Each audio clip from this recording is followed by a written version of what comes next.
everyone! Kumusta na po kayo? Today is September 2, 2020. Ayan, tayo po ngayon ay nasa ikalawang araw na ng buwan ng Setyembre. At syempre, buwan po ng nagsisimula ang Kapaskuhan, ang panahon ng Kapaskuhan dito sa Pilipinas.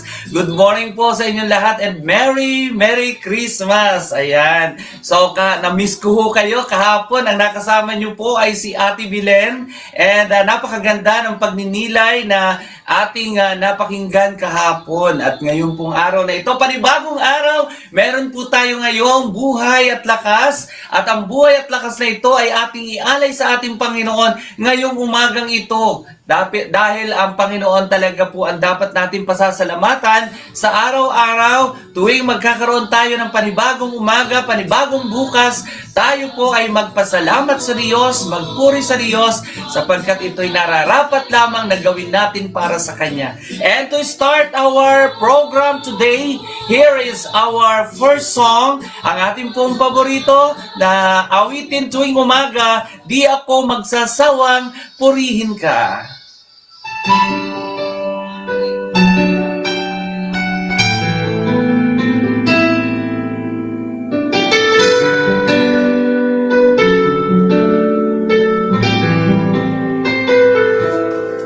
Sa umaga makagising, ngalan mo'y pupurihin. Puso ko'y laging may awit para sa'yo. Lagi kong naranasan katapatan mo'y walang hanggan. Pag-ibig mo'y laging sariwa sa araw-araw. Di ako magsasawang purihin ka. Buong puso't lakas, minamahal kita. Laging aawitin pag-ibig mo sa akin, Panginoong Jesus, purihin ka.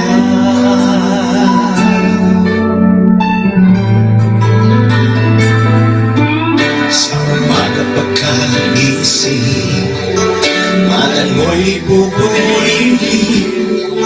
Puso ko'y laging may awit para sa'yo. Lagi kong nararanasan katapatan mo walang hanggan. Pag-ibig mo'y laging sariwa sa araw-araw. Hindi ako magsasawang purihin ka.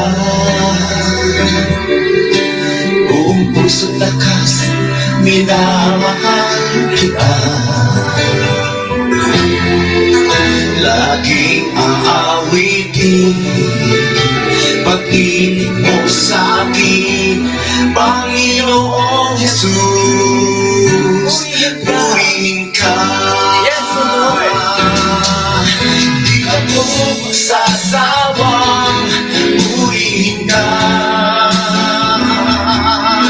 Buong puso't lakas, minamahal kita. Laging aawitin pag-ibig mo sa akin, Panginoong Jesus, purihin ka.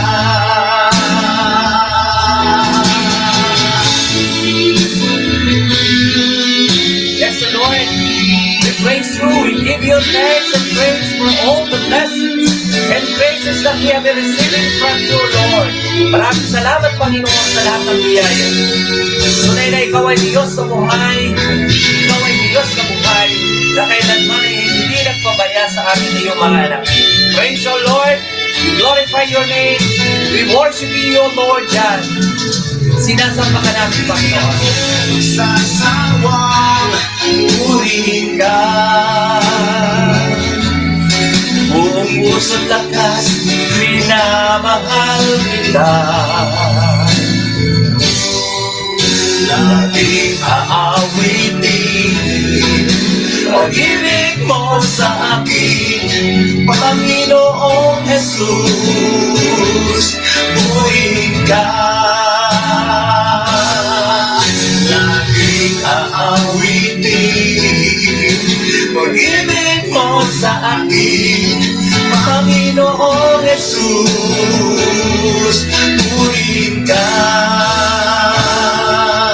Panginoong Jesus, purihin ka. Panginoong Jesus, purihin ka. Yes, Lord. We praise you. Pinupuri ka namin, Panginoon. Niluluwalhati ka namin, O Diyos.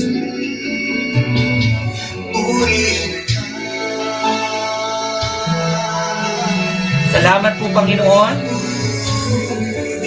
Napakabuti mo po sa amin, O Diyos. Praise you, O Lord God. Ayan, so napakinggan po muli natin ang napakagandang awitin, Di Ako Magsasawang Purihin Ka.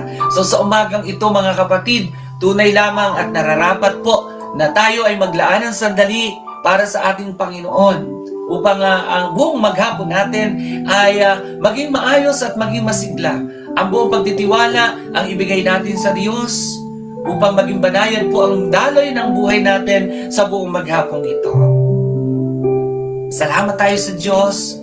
Taglay natin ang buhay, taglay natin ang lakas, ang kalinawan ng ating pag-iisip, at syempre, sa umagang ito, patuloy na binubuksan ng Diyos ang ating puso upang siya ay ating kilalanin at sambahin bilang Panginoon at tagapagligtas.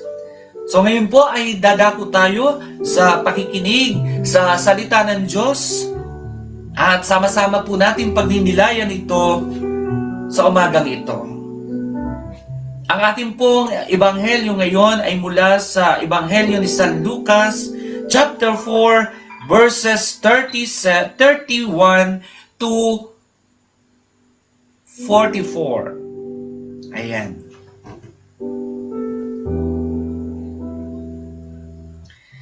Ang pagpapahayag ng mabuting balita ng Panginoon ayon kay San Lucas.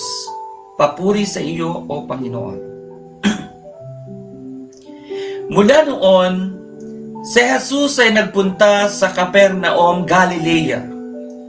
Nagturo siya sa mga tao ng araw ng pamamahinga.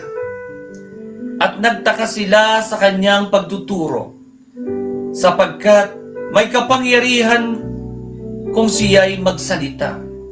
Naroon sa sinagoga ang isang lalaking inaalihan ng demonyo o isang masamang espiritu. Sumigaw siya ng malakas, "Ano ang pakialam mo sa amin, Jesus na taga Nazaret? Naparito ka ba upang puksain kami? Alam ko kung sino ka, ikaw ang banal ng Diyos." Subalit pinagwikaan siya ni Jesus, "Tumahimik ka.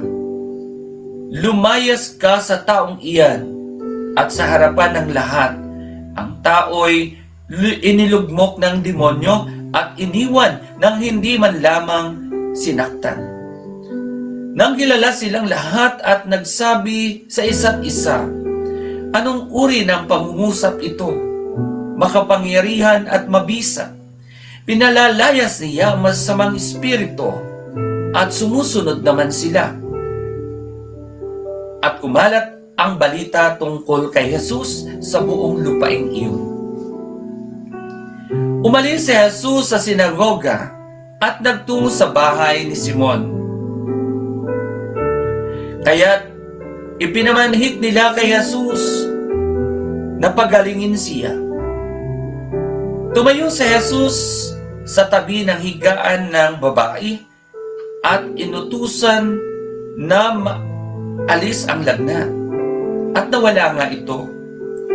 Noon di tumindig ang may sakit at naglingkod sa kanila. Paglubog ng araw, ang lahat ng may sakit Anuman ang karamdaman ay dinala ng kanilang mga kaibigan kay Jesus. Ipinatong niya ang kanyang mga kamay sa bawat isa sa kanila at pinagaling sila. Nagsilabas sa marami ang mga demonyo. Sabay sigaw, "Ikaw ang anak ng Diyos." Ngunit sinaway sila ni Jesus at hindi pinahintulutang magsalita, sapagkat nakikilala nila na siya ang Mesiyas. Nang mag-uumaga na, umalis si Jesus at nagpunta sa isang ilang na puok. Hinanap siya ng mga tao, at nang matagpuan ay pinakiusapang huwag munang umalis. Subalit sinabi niya, dapat ring ipangaral sa ibang bayan ang mabuting balita tungkol sa paghahari ng Diyos, sapagkat iyan ang layunin ng pagsugo sa akin. At nangaral siya sa mga sinagoga sa Judea. Nakakapatid, ang mabuting balita ng Panginoon.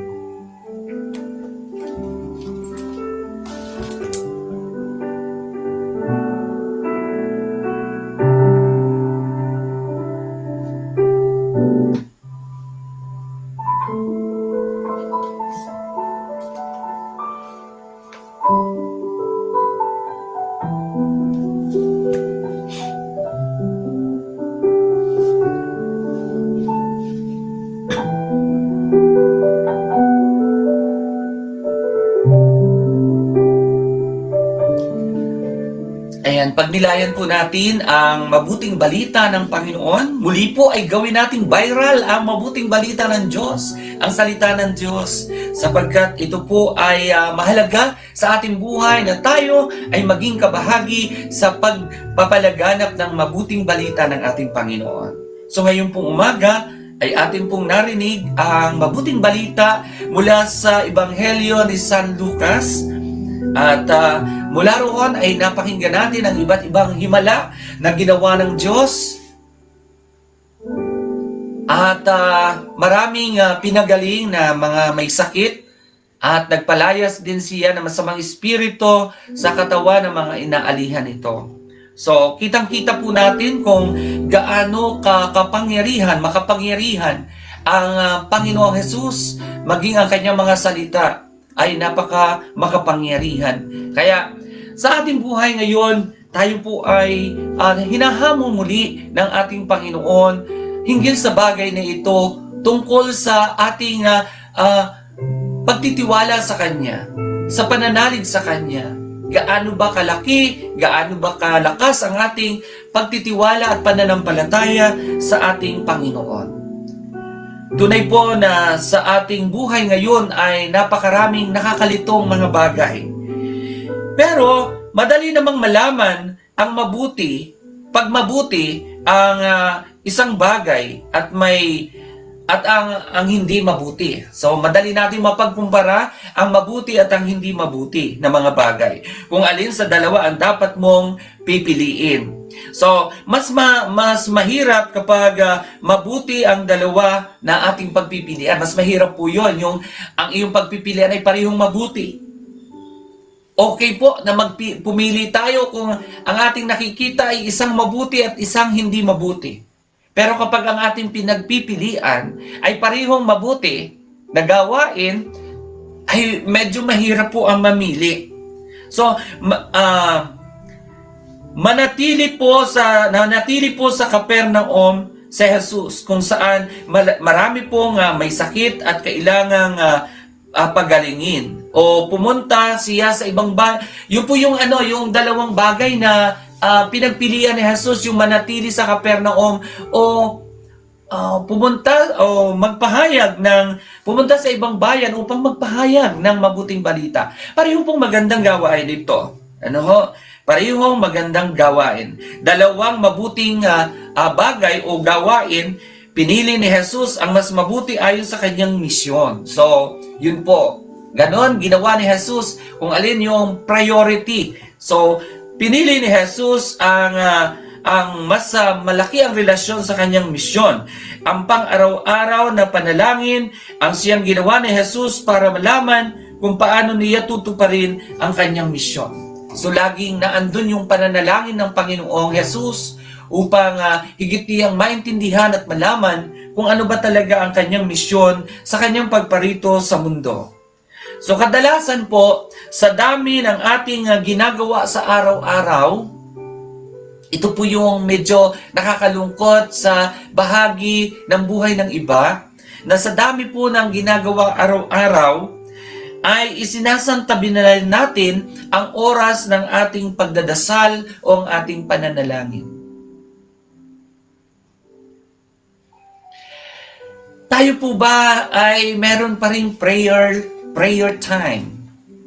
O nagkakaroon pa rin po ba tayo ng oras ng pananalangin? Kayo po ba ay may takdang oras ng pananalangin? Yung tinatawag na prayer time? Maganda po sa buhay natin ay ma-develop po ito, yung prayer time. Kami po sa family namin, meron po kaming prayer time. At ito po ay tuwing alas 8 ng gabi, maraming sacrifices ang pwede nating maranasan kapag tayo ay nagtatakda ng oras ng pananalangin. Katulad ng prayer time po namin, alas 8 po yan ng gabi. So, ano ang meron sa alas 8 ng gabi? Noong panahon wala pa pong pandemic at may ABS-CBN pa, ang dami hong mga panoorin, mga teleserye. So, yan po ay isa sa sacrifices na dapat na nararanasan ng mga taong lumalapit sa Diyos. Ang dami. At sa oras po ng alas 8, marami ay inaantok na rin. Pero kailangan natin i-sacrifice yung ating mga feelings, yung ating mga nararamdaman na ganyan, sapagkat tayo'y naglalaan ng oras sa Panginoon. Ano pa ba ang oras na itinatakda natin para sa pananalangin? Gayon din po yung banal na misa. Ang banal na misa ay isang anyo ng panalangin, pagpupuri at pagsamba sa Diyos. At ito ay may oras. At ito ay tuwing araw ng linggo. So, ito ay itinakda natin para sa ating Panginoon. Subalit, marami po sa mga tao na sa mga takdang oras at panahon na ito ay nalilimutan natin gawin. Hindi natin nagiging priority. This is our schedule to God. This is our date to God. Ano pakikipagtagpo sa ating Panginoon? So, ang araw ng pakikipagtagpo at ang oras ng pakikipagtagpo sa Panginoon ay kamukha din yan ang pakikipagtagpo natin sa tao. Okay, bigyan po natin ng halimbawa. Yung halimbawa, nagliligawan o yung mag-girlfriend or mag-boyfriend. Diba, may mga date sila na ginagawa. So, kapag nagtakda ng oras o ng panahon ng pakikipagtagpo, excited tayo, ano? Excited. Aayusin natin ang sarili natin. Mag-aayos tayo sa sarili natin dahil makikipagtagpo tayo sa ating girlfriend or sa inyong boyfriend. So yan, excited tayo. May masarap na pakiramdam tayong nararamdaman sapagkat makikita at makakatagpo natin ang mahalagang tao sa buhay natin. Now, ang pinag-uusapan natin ay pakikipagtagpo sa Diyos. Oras ang pananalangin, oras ang pagsimba, tuwing araw ng linggo. Do you have excitement? Or do you have a feeling of excitement sa mga sandali na ganito? Ano yung paghahanda na ginagawa nyo sa inyong pakikipagtagpo sa Panginoon? Ako po, pag araw ng linggo, sa pagsisimba, Sabado pa lang ng gabi, inihahanda ko na ang aking damit. Pinaplansya na ang damit. Inihahangar na ito para sa umaga ay excited ng isusuot. Kayo po, anong paghahanda inyong ginagawa? Pero hindi lamang po sa physical na katangian o kaanyuan, tayo nagkakaroon ng paghahanda. Dapat inihahanda din natin yung ating kalooban. Nandun yung excitement. Andun yung pagnanasa na makakatagpo ko ang Diyos. Ayan. So punta po tayo doon sa punto ng pananalangin. Gaya ng sinabi ko po kanina, dahil sa dami ng ating ginagawa, halos nakakalimutan na natin ang magdasal. Napakahalaga po ng pagdadasal. Masyado siguro tayong abala sa mga bagay sa mundong ito. na wala na tayong oras para manalangin at pagnilayan ang misyon na ibinigay sa atin ng Panginoon. Ano po yung dakilang misyon na ibinigay sa atin ng Panginoon? Ang dakilang misyon na pagnilayan ko, na dapat nating kilalanin at pagnilayan lagi, ay yung paglingkuran siya. Makasama siya sa anuman nating gawain, sa anumang araw na meron tayo. Dapat na andun yung misyon natin na katagpuin si Jesus. At napakaganda, katulad ng ating ginagawa ngayon, na tuwing umaga tayo ay nagkakaroon ng pagninilay, pananalangin para sa ating Panginoon. Sa matahimik na pananalangin, mapipili natin ang mas mabuti sa maraming magagandang pagpipilian. Minsan may kalituhan po tayo kung alin ba yung ating pipiliin. Napakalaki at magandang tulong sa atin ang tayo po ay manalangin sa ating Panginoon upang tayo ay matulungan at magabayan ng Banal na Espiritu upang piliin ang pinakang mas mabuti, mas mainam na ating gagawin. So, yan po yung sinasabi sa atin ng Panginoon. Ang pagpili sa mga bagay na ating gagawin. Minsan, medyo nakakalito dahil magagandang bagay ang ating pagpipilian. Subalit, sa tulong ng Banal na Espiritu, sa tulong ng Diyos, mas mapipili po natin ang mas mainam at maganda. So, magpasakop po tayo sa Diyos. Araw-araw, magpasakop po tayo sa Diyos. Unahin lagi natin ang Panginoon. Tuwing umaga, unahin natin ang Diyos. Magbigay tayo at maglaan tayo ng oras, ng panahon sa ating Panginoon upang ang anumang bagay na ating gagawin sa buong maghapon ay magiging banayad. Patuloy po nating pagnilayan ang salita ng Diyos sa umagang ito. Ang pinupunto po ng aking pagninilay ay ang pagpili sa mga magagandang bagay. At ito po ay sa pamamagitan ng pananalangin natin sa Diyos, pagpapagabay sa ating Panginoong Diyos, sa pamamagitan ng Kanyang Banal Espiritu na laging sumasa atin. Amen.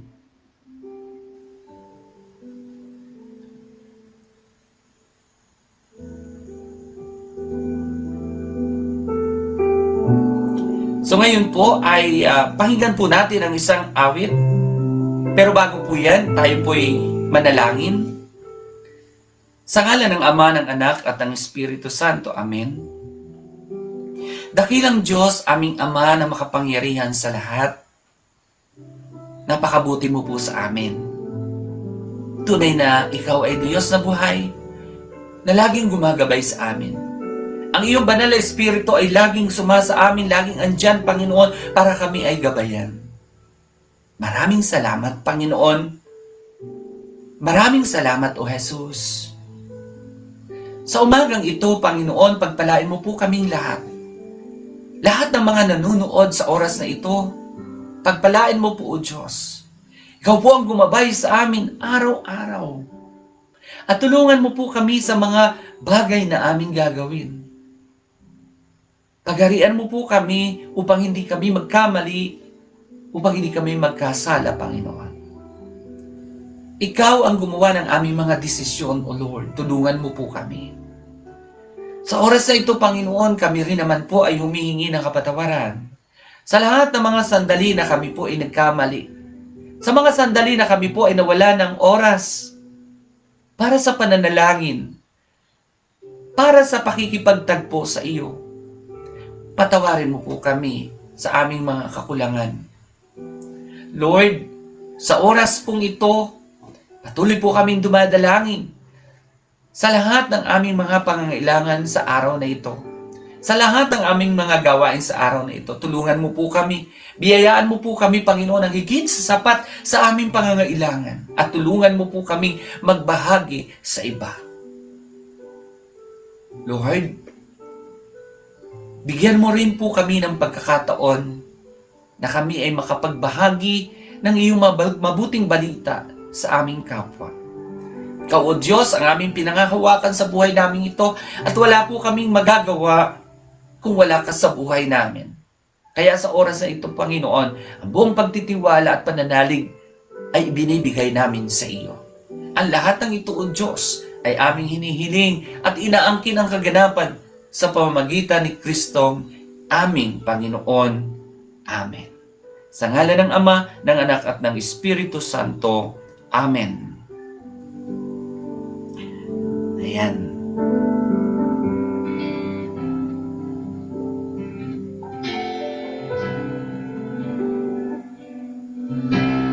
Pakinggan po natin ang awit na ito. Isuko po natin sa Panginoon ang ating buong buhay. Pasakop tayo sa Kanya. And all to Jesus I surrender. All to Him I free. I will ever love and trust Him in His presence daily. I surrender all. Yes, Lord. I surrender all to Thee, my blessed Savior. I surrender all. Yes, all to Jesus I surrender. Make me Savior, holy Thine. Let me feel the Holy Spirit. Truly know that Thou art mine. I surrender all. I surrender.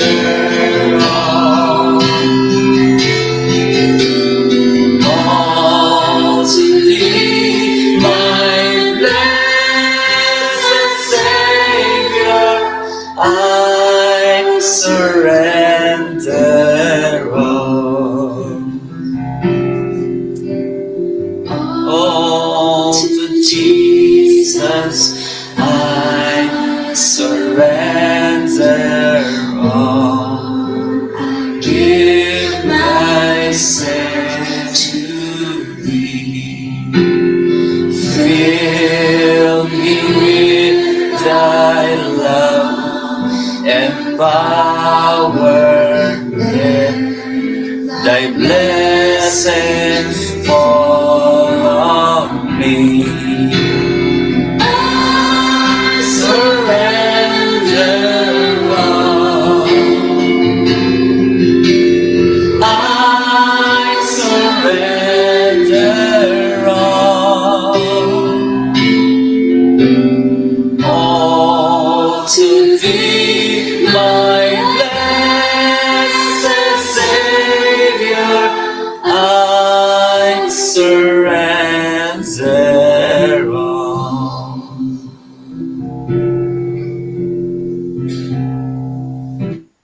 Ayan, so narinig po natin ang isa pang napakagandang awitin, I Surrender All. Tama po na lagi tayong magpasakop sa ating Panginoon. And syempre, ngayon po ay araw ng Martes at tayo po Miyerkules. Ayan, araw po ng Miyerkules at tayo po ngayon ay nasa ikalawang araw na ng buwan ng Setyembre. So, maraming nagnanais na ngayong buwan ng Setyembre ay magsimula ang napakagandang buhay dahil ngayon po ay nagsisimula ang panahon ng Kapaskuhan dito sa Pilipinas, syempre. At binabati ko po kayo in advance ng Merry Christmas. Ayan, masaya na tayo po ay ngumiti sa umagang ito upang makita sa atin ang kagandahan at syempre makita sa atin ang aura ng ating Panginoon. Ayan, ang laging nakangiti sa ating kapwa araw-araw. So good morning everyone. Good morning Sister Rachel Mascareñas. Ayan ang ating suki sa programang ito. Sister Rosie Tadeha, Ate Fe Katapang, good morning sa inyong lahat. At syempre kay Sister Lita Quijano, lagi rin nating nakakasama. Kuya Alex, good morning. At syempre kay Ate Flor. Ayan ang ating po mga sponsor sa program na ito. Ayan pa. Take note ha, may sponsor po tayo sa program na ito. May pakape si Ate Flor. Maraming salamat po sa napakasarap na kape na inyong ibinigay. At syempre, sa tinapay, may kasamang tinapay ang kape. At hindi rin po nawawala ang regular na pandesal ni Kuya Alex. So thank you very much sa ating mga sponsor ngayon sa programang ito. And nakakatuwa na sa ganitong ginagawa natin, simple man po itong programa na ito na SPPMA, Morning Praise and Worship. Bagamat ito po ay sa simpleng paraan lang nakatulad dito, but the blessings of the Lord is always flowing to us. Ayan, napakaraming biyaya na ipinapadala ang Panginoon sa atin sa ating mga ginagawang kabutihan. So, ayan po, kitang-kita na sa bawat paglilingkod natin sa Diyos ay ang blessings ng Panginoon talaga ay hindi mo matatawaran. Talaga napakarami po. Kaya this is also a challenge to everyone, lalo na po sa mga nanonood ngayon, na tayo po ay gumawa ng mga bagay na kaya nating gawin para sa paglilingkod natin sa ating Diyos. Okay? So maraming salamat po sa inyong pakikinig at panonood. At syempre, doon po sa mga nagre-replay ng ating program, thank you very much. So, kahapon po nakakatuwa doon sa program po ni Ate Bilen sa pag-host niya kahapon. Blockbuster ho talaga si Sister Bilen. Nasa 1,000 plus po ang kanyang viewers kahapon. So, palakpakan po tayo dyan. So, nakakatuwa na ganun karami ang nanunood sa ating programa.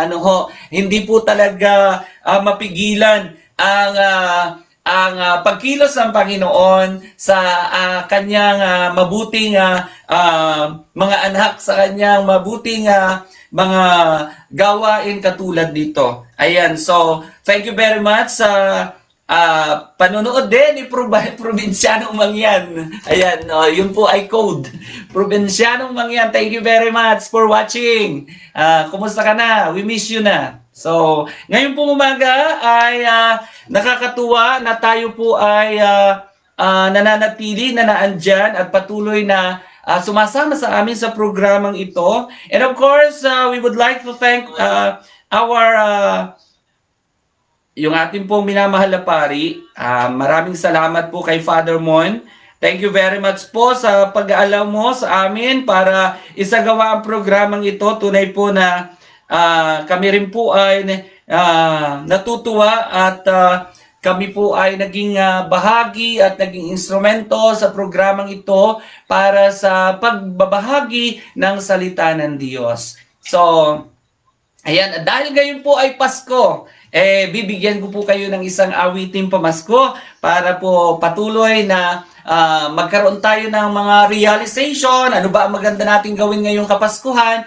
Ano ba ang maganda nating gawin at pagplanuhan ngayong Kapaskuhan kahit meron pa rin pong pandemic? And tayo po'y manalangin na ito ay madaling mawala na at huwag nang humaba pa ang panahon ng pandemic na ito dahil ngayon po ay panahon na ng Kapaskuhan. So, ayan.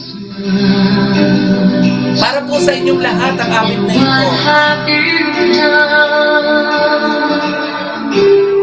Another year over. A new one just begun. And so this is Christmas. I hope you have fun.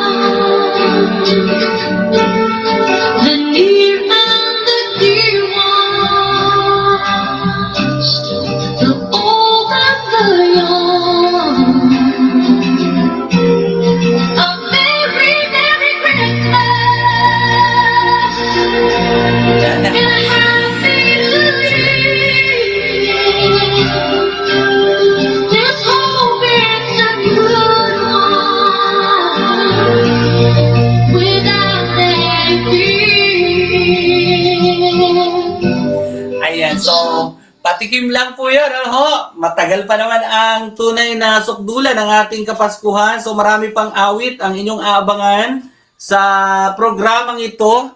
And, ayan, marami pong nagchat-chat na sa ating chat box.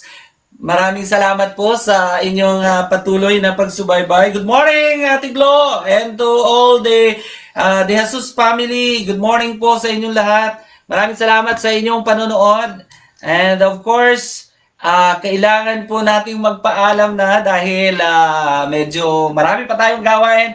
Ang maganda, tayo po ay nagkaroon ng panahon ng pagsasama-sama para sa pagpupuri at pagsamba sa ating Panginoon ngayong umaga. So praise you, Lord. Sa umagang ito, tunay na ikaw ay Diyos sa buhay na kailangan lamang naming paglingkuran araw-araw. Ayan. So, bilang pamamaalam po sa programang ito at magkita-kita po tayo bukas sa ganito pa rin pong oras, alas 5 ng umaga. Narito po ang awitin na panghuli natin para tayo po'y masigla, umawit at sumayaw tayo sa Panginoon.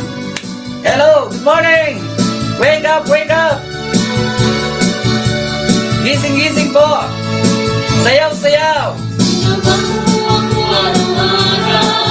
Binabago mo ako araw-araw. Binabago mo ako araw-araw. Ngayon, bukas at kailanman, ang pag-ibig ko ay laging tapat. Love, love, love, tayo'y magpapala. Love, love, love, tayo'y magpabayan. Love, love, love, tayo'y magawitan ngayon. Binabago mo ako araw-araw. Binabago mo ako araw-araw. Binabago mo ako araw-araw. Binabago mo ako araw-araw. Ngayon, bukas at kailanman, ang pag-ibig ko ay laging tapat. Morning sa aming pinsan. Morning, Sister Pressy. Madam Pressy, good morning. Tayo'y magkabayan. Love, love, love, tayo'y magawitan ngayon. Hahanap-hanapin kita sa upuan mo. Huwag kaka-absent sa present hour na ito. Yes, bukas ulit. Huwag ka absent. Binabago mo ako araw-araw. Binabago mo ako araw-araw. Binabago mo ako araw-araw. Binabago mo ako araw-araw. Ngayon, bukas at kailanman, ang pag-ibig ko ay laging tapat. Okay, bye-bye po sa inyo lahat. God bless us all. Thank you very much. Maraming salamat po sa inyo lahat. Love, love, love, tayo'y magawitan